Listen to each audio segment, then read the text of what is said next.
जी जी जनता की आहत है जो कोई तो फलसफा निकलेगा। वेडनेसडे पिक्चर आ रही है, उसके डायलॉग आ रहे हैं रेडियो मिर्ची पे कि हम लोग परेशान हैं। हमारे सामने अभी बोले हम आपसे सीधे बात करें, समझ नहीं आ रहा था।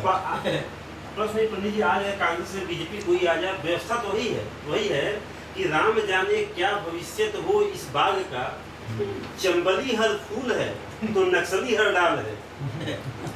इस नाते व्यवस्था परिवर्तन चाहिए। क्या जनाब फूल है? चलो यार तुम भी चलो यार। चंबली हर फूल है, नक्सली हर डाल है। क्या बात है, बहुत बढ़िया बात है। जब तक व्यवस्था नहीं परिवर्तन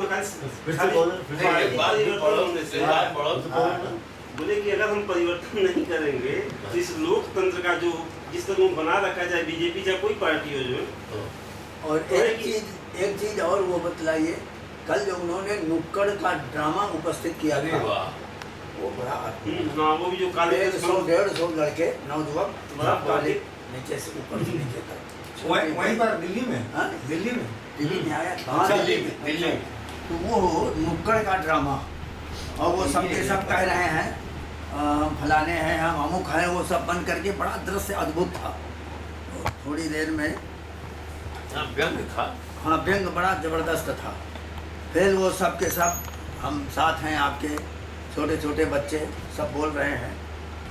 एक बहुत ही छोटा बालक था, 8-9 वर्ष का, उसने वो पढ़ा, देखना कितना बल बाहु देखना है जोर कितना बाई हुए कातिल में मैं देखता हूँ कितना है। गुरुजी छोटा सा बालक कहने में बड़ा अच्छा उसके लगा। सरकार से साथ बता दे, जिनके इशारे पे ये कठपुतलियां हमारी सरकार नाच रही है विदेशी ताकतों पे, इससे ज्यादा वो परेशान है जो। कड़वा सच आज देखा जाए तो अन्ना हजारे की या रामदेव की लड़ाई इन हिजरों से नहीं है जो है। ये हिजड़े जिनके इशारे पर नाच रहे हैं, हाँ, लड़ाई उनसे है। नुक्कड़ वाला बहुत अच्छा दृश्य है, बढ़िया बात कही। कहना पड़ता है इन कठपुतलियों का क्या हारना जीतना, प्रश्न है डोरियां खींचता कौन है। नुक्कड़ ड्रामा लेखक जो हैं वही थे उसमें। सिंदूरारुण विग्रहं त्रिनयनं माणिक्यं विस्फुरतु कारानायकशेखरं स्मितमुखी मापीनवक्षोरुहां पाणिभ्यां मणिपूररत्नचषकं रक्तोत्पलं बिभ्रतीं सौम्यां रत्नघटस्थरक्तचरणां ध्यायेत् परामम्बिकाम्।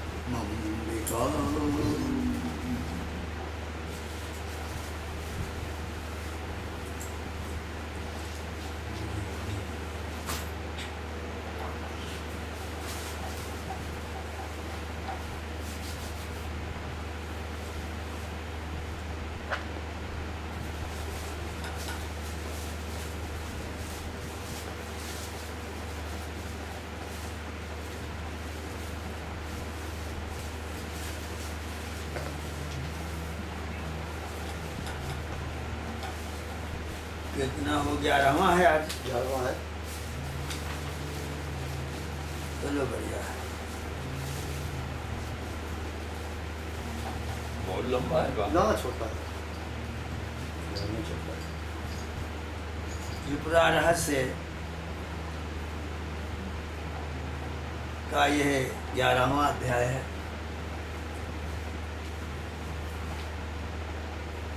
ये कथा आ गई थी इसके पहले।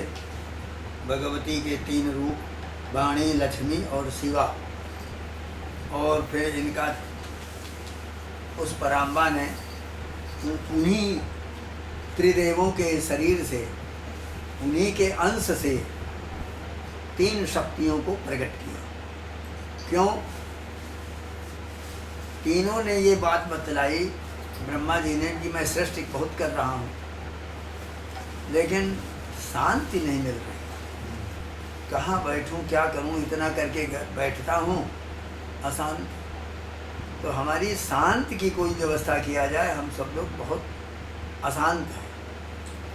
तो पराम्बा ने प्रकट होकर ये बात कहा कि हम तुम्हारी शांति की व्यवस्था कर रहे हैं।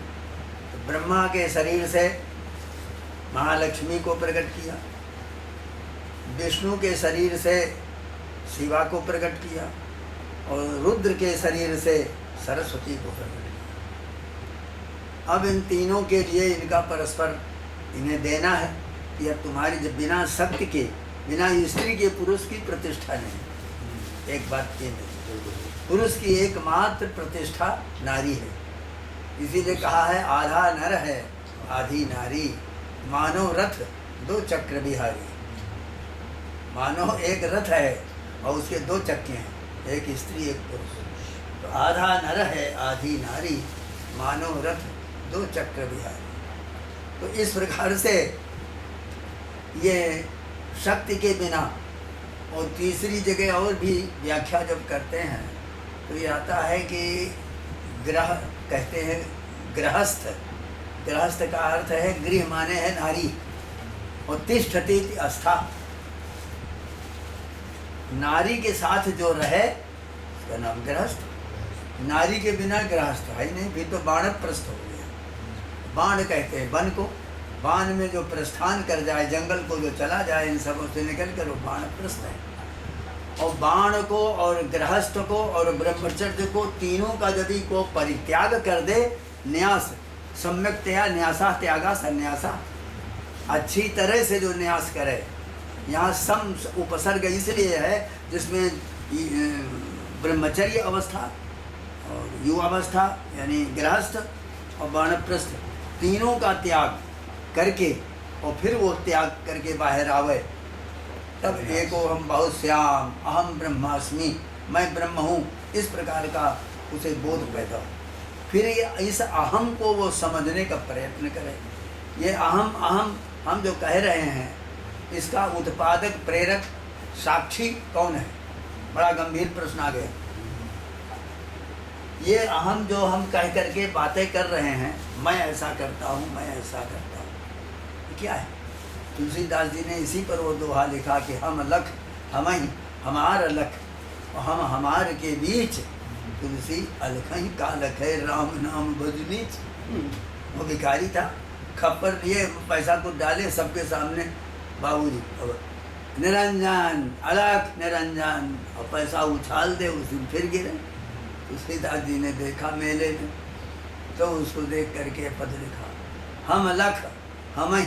पहले तुम अपने अहंकार जो है कि हम अमुक है, तो पहले अमुक में अपना नाम सोचो, है हमारा नाम ये है, हम तो ये है, हमको न कोई कलंकित कहे, हमें कोई गाली न दे।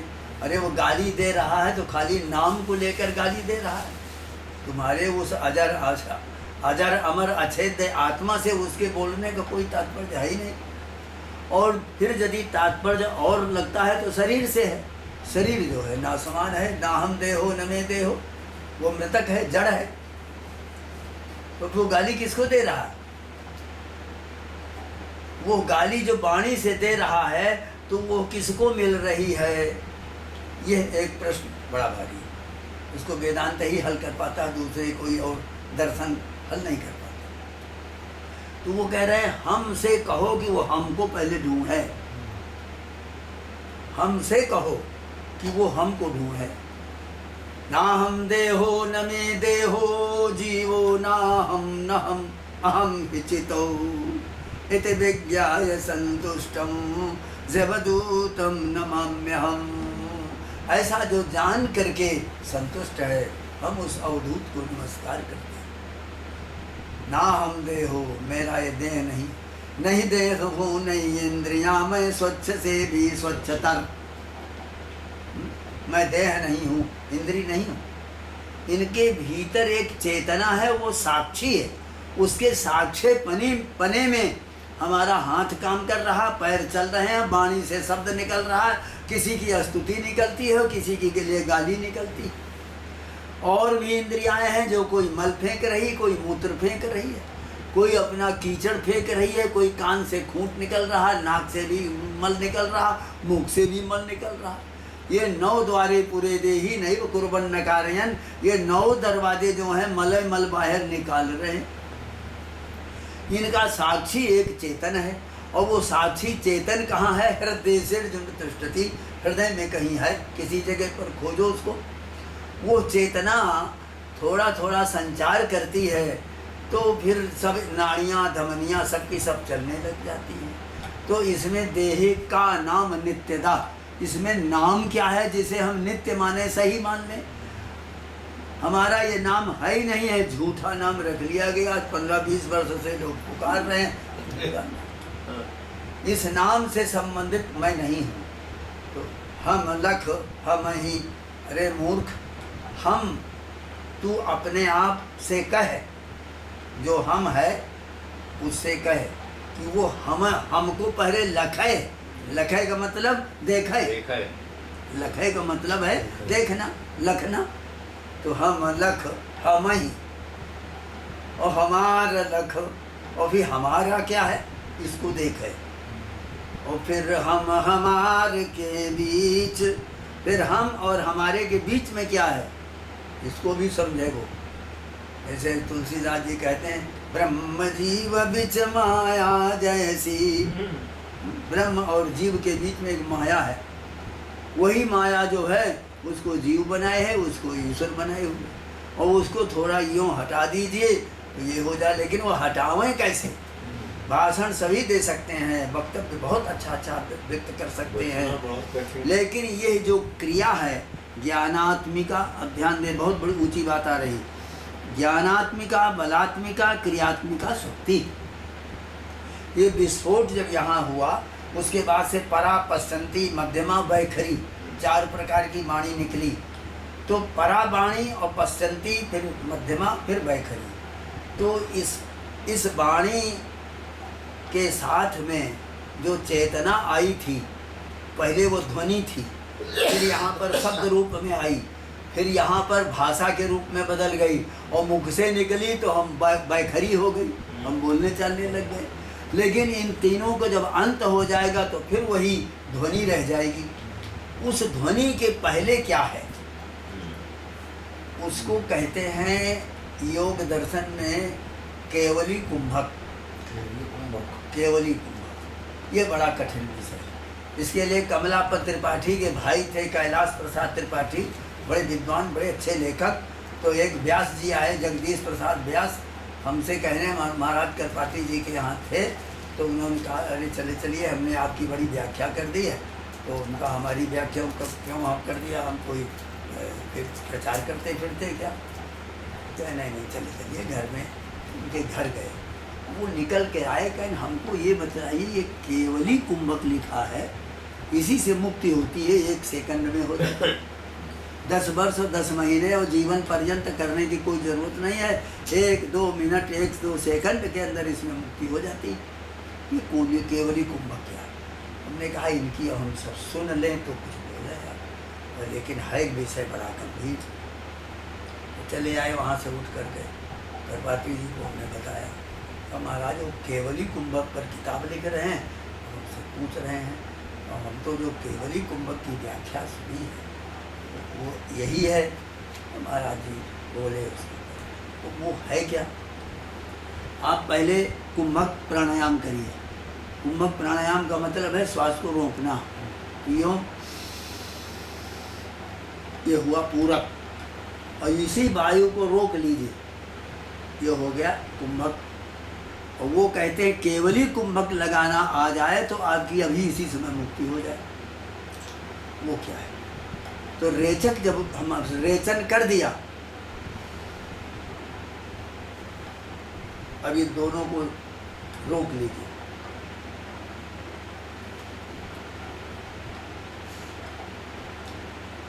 फिर थोड़ी देर में भीतर से बटोर करके वायु को फिर फेंकिए, फिर रोकिए, फिर फेंकिए।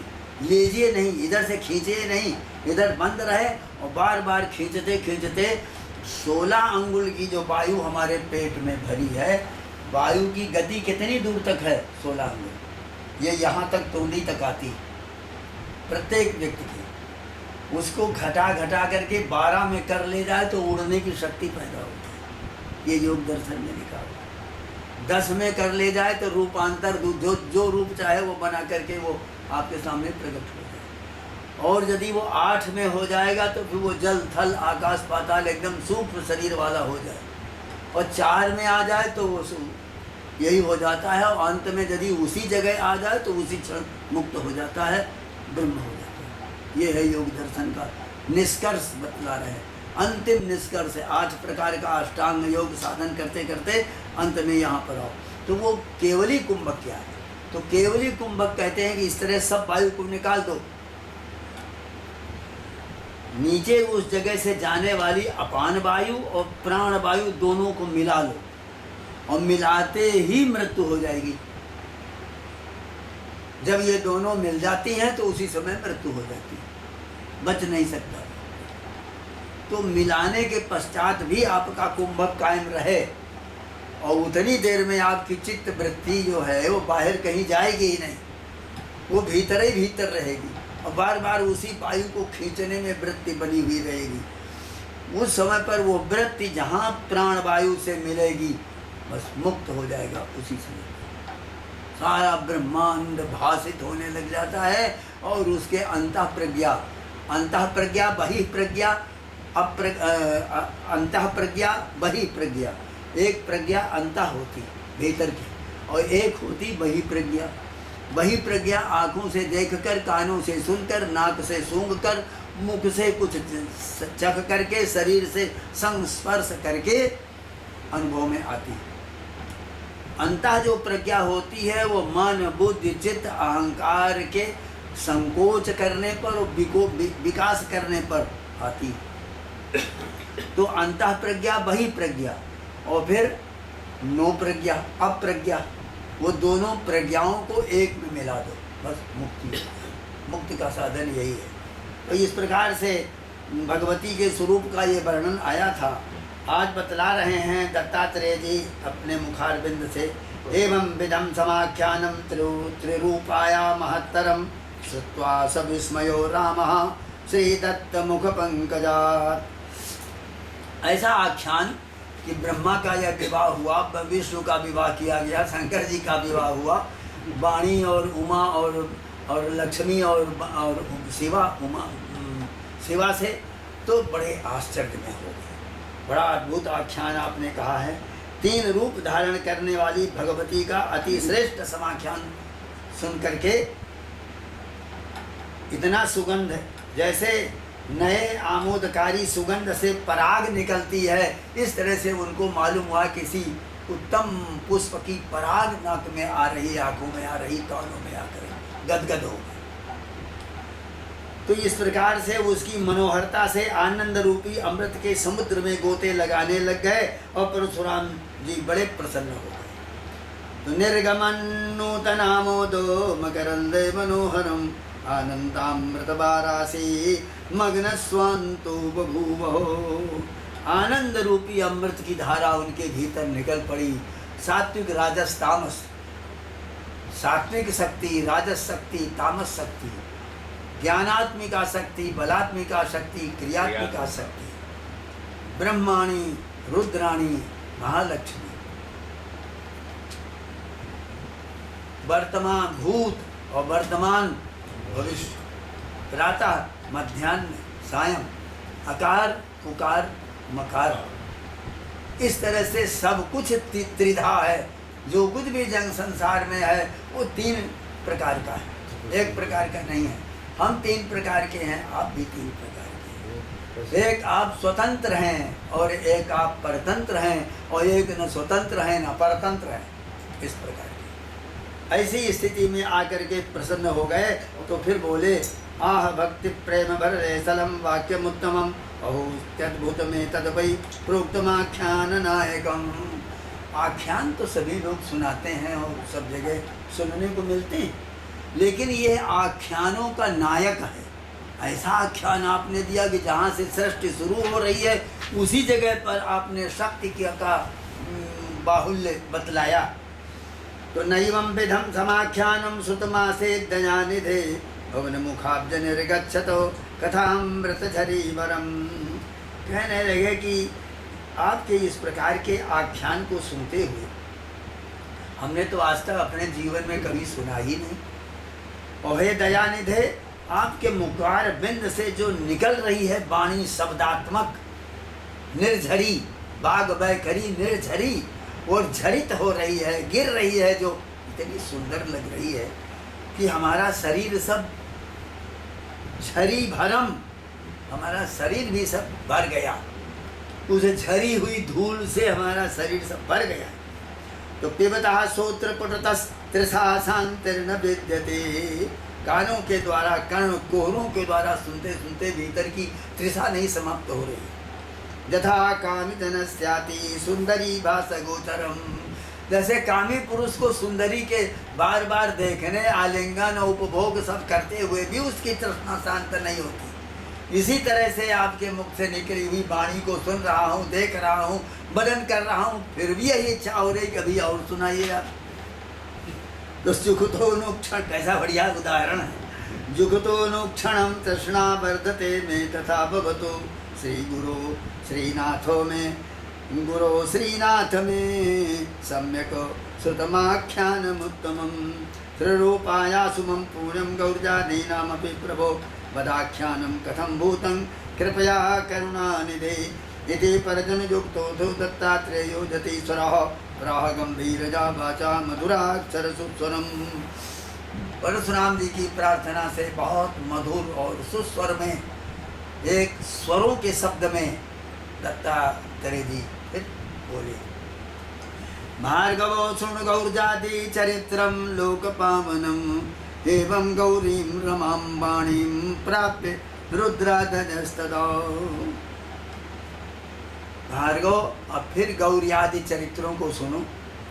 इस प्रकार से गौरी, रमा और सरस्वती को पा करके तीनों देवता निर्वृत्ताः स्वेषु कृत्येषु विक्रमासुरतीव में एवं सृष्टेषु लोकेषु कर्म वैचित्रहीनतः। इस प्रकार रुद्र, विष्णु और ब्रह्मा ने गौरी, रमा, सरस्वती को प्राप्त कर अपने दायित्व के कार्यों में फिर तत्पर हो गए और बहुत ही अधिक श्रम रहित हो गए। इस प्रकार कर्म की विचित्रता के न होने से सर्जन किए गए लोकों में मनुष्यगण पृथ्वी में समान स्तर के, समान आचरण परायण बन गए। इसमें न तो कोई भी धनी था, न कोई खाली हाथ वाला था, न कोई अधिक सुख वाला था, न कोई क्लेशग्रस्त था, न किसी को अधीनता में पाला जाता था, न कोई भी पालन करने वाला था, कोई सेवा योग्य भी नहीं था और कोई सेवक भी नहीं था। और न दानम नापि पूजादि शांतमासीन निराकुलम एवं भूते भुवि तदा देवाद्यासेन्द्र नायकः। उस समय न कोई, न राज्यम न च राजासे न दंड्यो न च दांडिकः, न कोई राजा था और न कोई राज्य था, न कोई राजा था, न कोई दंड देने वाला था, न कोई दंड प्राप्त करने वाला था। धर्मेणैव प्रजा सर्वा रक्षन्ति स्म परस्परम। सभी लोग धर्म का पालन करते थे और वो धर्म ही उनको सिखाता था कि 1 घंटा बैठ के उठ जाओ, अब इतनी देर ये करो, पेशाब करना तो इसको पकड़ो, यह करना। एक ने प्रश्न कर दिया था आकर के, बड़ा अद्भुत आदमी था, लेकिन था एकदम विक्षिप्त अवधूत जैसा। तो कहीं से घूमते घूमते यहाँ आ गया और सब लोगों ने कहा भूखा है, तो कहा नहीं तो भोजन हम दे देंगे, सब अपना उठा। तो उसने कहा कि पेशाब करते क्या, पेशाब करते हुए क्या पकड़ना चाहिए और टट्टी जाते समय क्या खाना चाहिए। तो सब लोग रहे यहाँ उस समय, शास्त्री जी और कई एक पंडित थे, बड़े परेशान हो गए, मैंने कैसा प्रश्न कर रहा कोई पेशाब करते समय पकड़े क्या और टट्टी समय जाते समय खाए क्या, तो कोई उसका उत्तर न हुआ। तो भीतर हम पूजा में बैठे थे उतनी देर और यहाँ बाहर कोलाहल हो गया, 6 के 6 पंडित एकदम उसके एक छोटे से प्रश्न पर। तो उसने कहा कि कोई पेशाब करते समय आड़ पकड़ना चाहिए, किसी दीवार में के पास में जाके पेशाब करना। ऐसे खुले मैदान में सब लोग आ रहे हैं जा रहे हैं, वहाँ बैठ के पेशाब मत करो, पेशाब किसी दीवार के आड़ में करो। और टट्टी जाते समय कहते हैं टट्टी जाते समय खाना चाहिए कुछ, चाहिए? तो है लज्जा को खा जाओ। ऐसा बढ़िया प्रश्न है। दोनों चीज़ें देखिए कि टट्टी जाने के समय बैठ जाओ, जो कोई आगे पीछे नहीं करे, आंखें आग बंद किए बैठे हो, वहाँ लाज जो आ रही उसको खा जाओ, लज्जा को खा जाओ, और पेशाब करते समय आड़ पकड़ो। ऐसा बढ़िया। और कहने में कितना भ्रष्ट लग रहा था कि पेशाब करते समय क्या करें और टट्टी जाते समय क्या खाए। तो इसी तरह से ये प्रश्न बड़े विचित्र होते हैं। तो न राज्यम न च राजासे न दानम नापि पूजादि शांतमासे निराकुलम एवं भूते भुवि तदा देवाद्यासेन्द्र नायका। न कहते हैं कि क्लेश में कोई था, न किसी को अधीनता थी, न कोई सेवन करने वाला था, न सेवक था, न राजा था और न प्रजा थी। सब समान थे, सबकी समदृष्टि थी। जिस प्रकार योगी समदर्शी होता है, इसी प्रकार जनता के होने से न तो यज्ञ हुआ, न दक्षिणा देने की बात आई, न कोई दान देने वाला हुआ, न कोई देवता की पूजा ही करता था, न कोई विधान चलता था। सर्वत्र शांत वातावरण से जगत आकुलता रहित हो गया। धर्मशास्त्र। देखिए ये कथा बड़ी अद्भुत है। धर्मशास्त्र। आकुलता। पप्रच्छेन्द्र सहस्राक्षो न सुखम लेभिरे मर्त्यो से विभावो विहीनता तदा गुरुम सबासीनम प्रणम्य विबुधै सह। कहीं कोई हाय हाय असंतोष अशांति संसार के करदम में फंसा व्यक्ति नहीं था, जिससे जनगण द्वारा पूर्ण संतोष का जीवन बिता करके आनंद से काल का यापन होता था। इस प्रकार था। इस प्रकार के लोग पृथ्वी पर होने से इंद्र के नायकत्व में देवगण, इंद्र की अध्यक्षता में स्वर्ग में रहने वाले देवता और मर्त्य लोक के प्राणीगण, सेवा योग्य भाव, कोई देवी देव प्रीणन का कार्य, पूजा का कार्य और बिहान होने से सुख न पा सके। सब सभा में विराजे हुए गुरुदेव बृहस्पति के साथ 1000 नेत्र वाले इंद्र ने देवगण के साथ विनीत होकर पूछा, हे आंगिरस, हे सुमेधा, सुमेधा ऋषि, हे ब्रह्मन, हे गुरुदेव। आंगिरस माने बृहस्पति, आप हमारे कुल देव हैं, देवताओं के जो पुरोहित हैं बृहस्पति, आप हमारे पुरोहित हैं। देवगण के लिए आप इस दुस्साध्य सागर को पार करने में नौका हैं, तो हम लोगों के लिए कठिन समय को आप कृपा करके संभालिए। सभी मर्त्यगण देवताओं के पशु हैं, यानी जितने भी मर्त्यलोक में रहने वाले हैं वो देवताओं के पशु हैं। देवगण को मर्त्यलोक सब प्रकार से संतुष्ट करते हैं। यहाँ जितनी आप आहुति देते हैं वो सब देवताओं को मिलती। इस प्रकार हमने श्रुतियों के द्वारा अब तक जाना है। पितामह ब्रह्मा जी की वाणी क्यों मिथ्या हो, इस पर विचार करिए आप लोग। इनकी वाणी झूठी कैसे हो जाए, इस पर विचार किया जाए। तो मर्त्याबुधानां पशवो इतिनः सुतभिसुतं कथं पितामह बचो मृषा स्यादिति चिन्त्यताम् यद्यस्मत्तन्त्रमासेना न स्वतन्त्रा भवन्ति ते मर्त्यास्तदा देवपाल्या पशुत्तम ते सुजायते। पितामह ब्रह्मा जी की वाणी क्यों मिथ्या हो, इस पर विचार करें।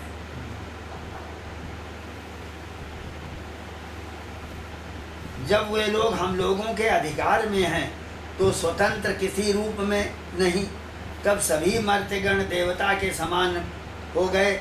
एतावता देवों के वे पशु बने हैं, वो हम लोगों के लिए संपन्न हो। उसी तरह आप शीघ्र सोचें, आप हमारी विषम स्थिति की रक्षा करिए। जैसे अंधे के लिए अंजन बनाने वाला, तो अंगिरा गोत्री बृहस्पति ने इंद्र की वाणी सुनकर एक क्षण भर विचार करके इंद्र आदि देवगणों को संबोधन करके कहा, हे पुरंदर मदवाक्यम श्रोतव्यम भवता दरातो देवानामिष्ट सिद्ध्यर्थम यद ब्रवीमि हितं वचः। मैं देवताओं की इष्टि के लिए वचन बोल रहा हूँ, क्योंकि अब तो सब समान भाव हो गया।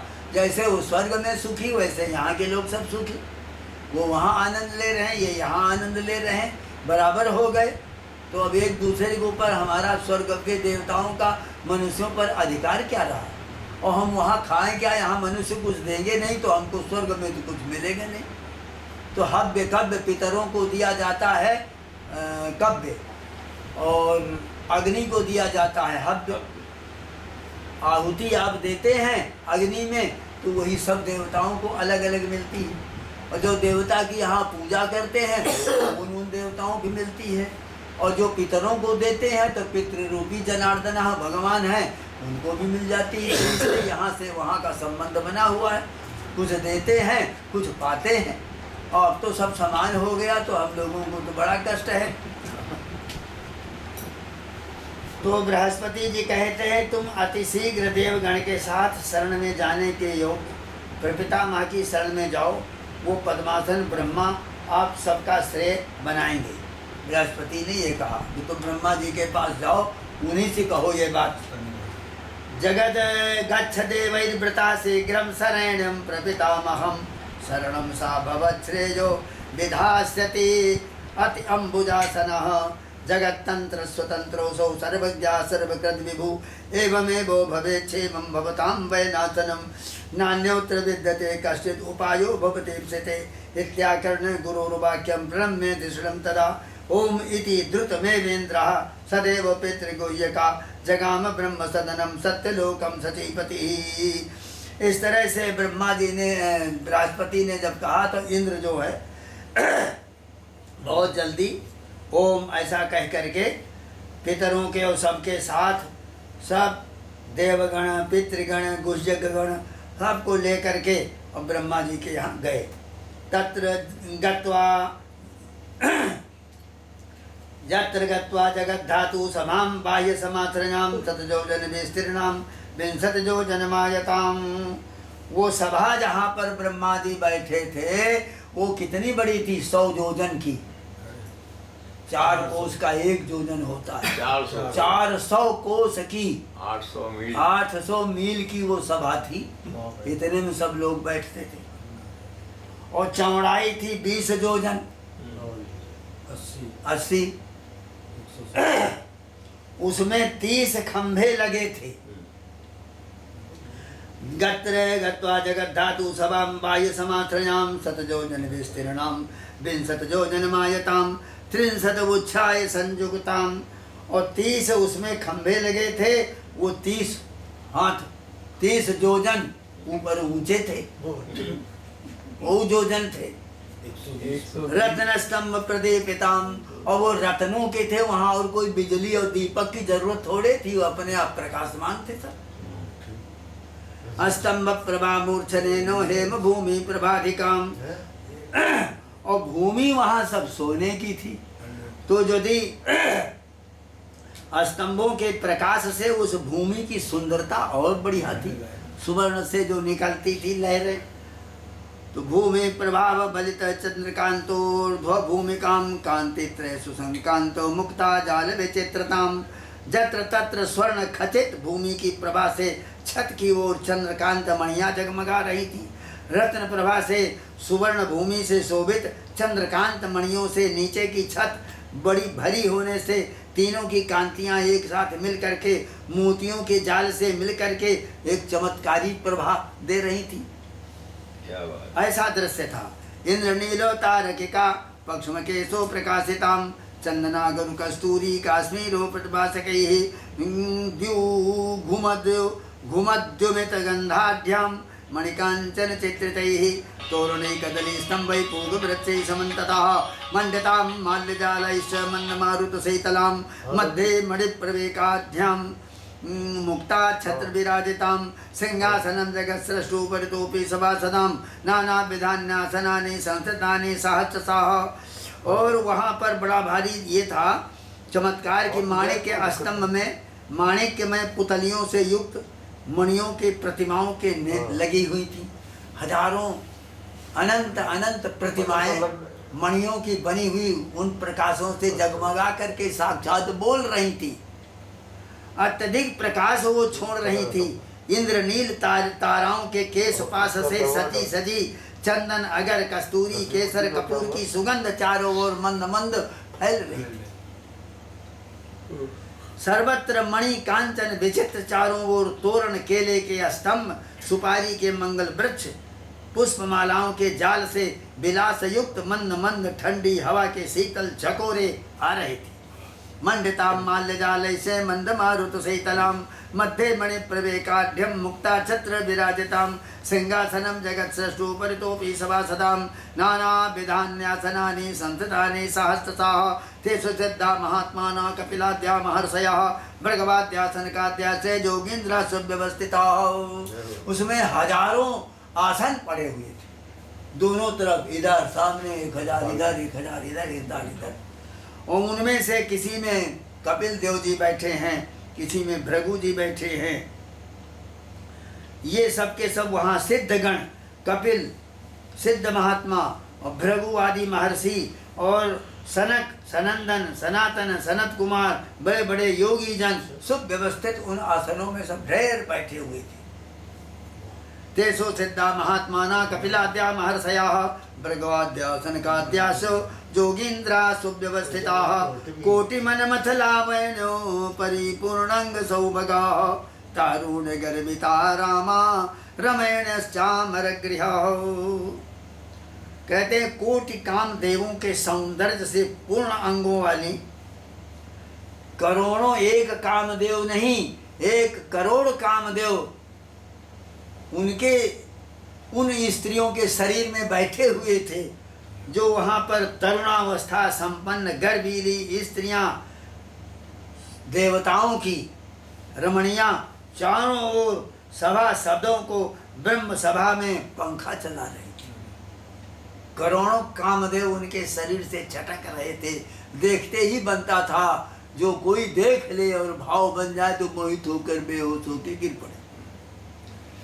ताभि सुविद्यमानास्ते कामिनी भी समन्ततः, तासां वदना राकेन्दु मंदस्मित मरीचिभिः। उनमें मुख रूपी चंद्र की मंद मुस्कान की बिखरी किरणों से स्तंभों पर लगी हुई प्रतिमाएं, नेत्र पंक्तियां जब पड़ती थीं तो वो स्वच्छ जल के कण ऊपर से छोड़ रही थी। बड़ा सुंदर दृश्य था। क्या है ऐसी सभा का वर्णन। संप्रक्ता स्तंभ संक्रांत प्रतिमा नेत्र पंक्तयः, मुमुचुर नीर प्रखता नति स्वच्छान निरंतरान। सभा की अप्रतिम शोभा को देखकर सारे देवगण, इंद्रगण, इंद्र के साथ में गए हुए पितर, मनुष्य, सिद्ध सब के सब आनंद विभोर हो गए और अपने आप उनके आंखों से आंसू निकलने लग गए वो दृश्य देख करके। उस सिंहासन में ब्रह्मा जी नवीन विद्रुम यानी मूंगे के समान उज्जवल विद्रुम एक रत्न है, उस आभा वाले सुप्रसन्न चतुर्मुख ब्रह्मा व्याख्यान में परायण विराजमान है, व्याख्यान दे रहे हैं और सब सिद्ध लोग, किन्नर लोग, गंधर्व लोग सब सुन रहे हैं। तत्र अन्ता सभायां देवेन्द्र मुखानाम अमृतान्धसां प्रवेशो नास्ति तत् प्रोक्तम यत सद्रिपु संश्रयम्। कहते हैं ब्रह्मा को देवगण के अधिपति इंद्र ने देखा। सत्यलोक के अंतर्भाग में इस प्रकार के ब्रह्मा सृष्टि की रक्षा के कारण से दूसरा रूप धारण किए बैठे हुए थे। उस सभा में देवराज इंद्र देवताओं का प्रवेश ही नहीं है। ये लोग भी वहां प्रवेश नहीं करते जहां ब्रह्मा जी बैठे थे। काम, क्रोध, लोभ, मोह, मद और मात्सर्य पर विजय पाने वाला ही उस कुर्सी में बैठ सकता था। लोग इसे प्राप्त कर न मोहित होते हैं न कभी नीचे जाते हैं। काम क्रोध आदि द्वारा न परिभव प्राप्त होता है, न ऐसे व्यक्ति हैं जो इनको काम आवे, क्रोध आवे, किसी को वहाँ ये होता ही नहीं था। उनके लिए बाहरी सभा में स्थान है, जिनके पास ये है काम क्रोध लोभ, वो बाहरी सभा में बैठे। तत्रामरादिपो देवैसाकं दृष्ट्वा जगत प्रभुं दूरा देवा मे रसानो दंडवतो प्रणनामतं प्रणेमुर्विबुधाः सर्वे बद्धांजलिपुटास्तदा तान् दृष्ट्वा जगतान्धाता प्रोवाच प्रसवं तदा।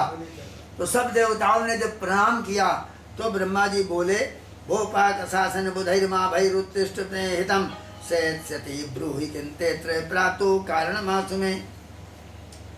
तब इंद्र से ब्रह्मा जी ने कहा, हे इंद्र उठो और ये बतलाओ तुम्हारे यहाँ आने का कारण क्या है। तो ये सुन करके ब्रह्मा के कहने पर इंद्र उठकर खड़े हो गए और वृत्तांत कहने लग गए।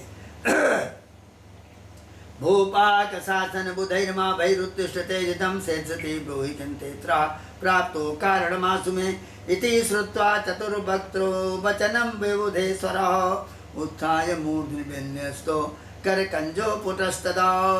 तो हाथ जोड़कर इंद्र खड़े हो गए और बोले, सुव्रतम तुम्हारे बे विबुधै सह वज्रभृतो विधातर नहा सुव्रतेषु भवानेव परायणम। कहते हैं कि आप ही सब प्रकार से हमारे मार्गदर्शन करने वाले हैं।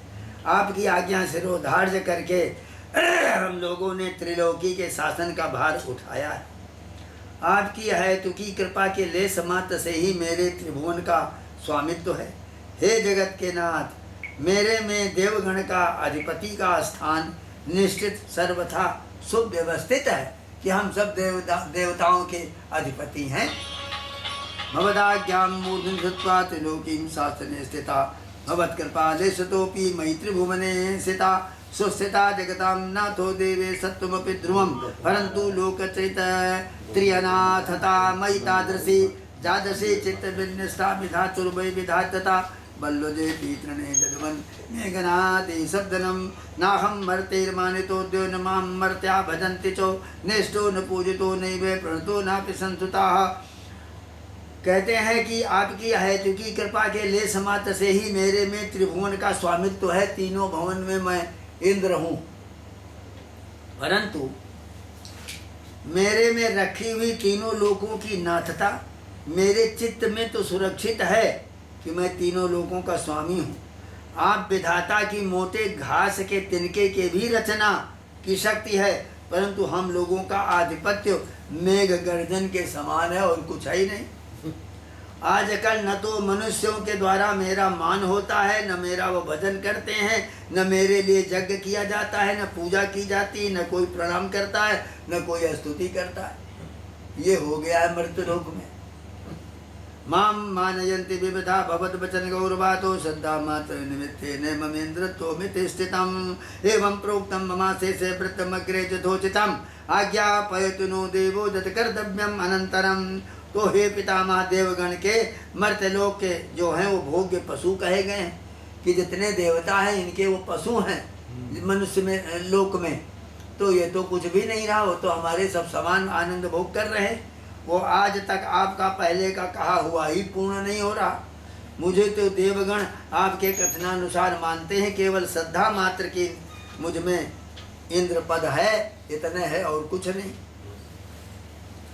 इस प्रकार मैंने अपना आपके सामने अपना व्रत कह दिया। अब आज्ञा करें कि हमको क्या करना चाहिए।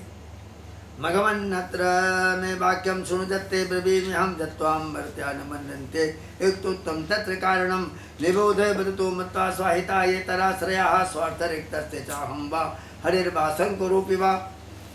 हे इंद्र, इस विषय में मैं जो कुछ कह रहा हूँ उसको तुम सुनो।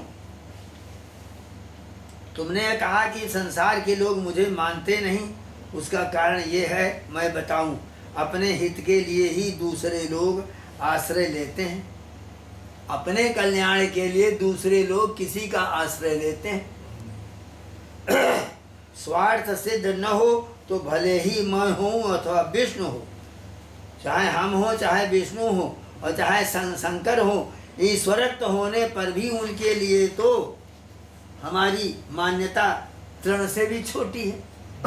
हमसे स्वार्थ है तभी लोग हमको मानेंगे। ऐसे कोई नहीं पूछेगा, ना हम ब्रह्मा को, ना विष्णु को, ना शंकर को। कियान तस्य जगत सर्वम शेश्वरम तृणतो लघु आश्रयन्ति परम सर्वे स्वार्थम किंचित समाश्रिताः।